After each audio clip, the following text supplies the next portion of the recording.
Listen to the Pulsar star sound captured by NASA's space-based observatories.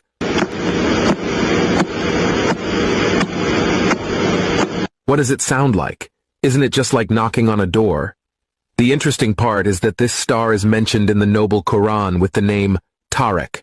The word Tariq means someone who knocks on a door, hitting something hard to make noise. Allah said in the Quran, وَالسَّمَاءِ وَالطَّارِقِ وَمَا أَدْرَاكَ مَا الطَّارِقُ النَّجْمُ الثَّاقِبُ. NASA was able to hear the Pulsar star using high-end technology of the 21st century. You can clearly hear the sound, which sounds like someone is hitting or knocking on something. How could Prophet Muhammad, peace be upon him, know this 1400 years ago when there was no high-end technology? The truth is crystal clear. The Quran is the words of the Creator, Allah, the Creator of everything, and Prophet Muhammad, peace be upon him, is his final messenger.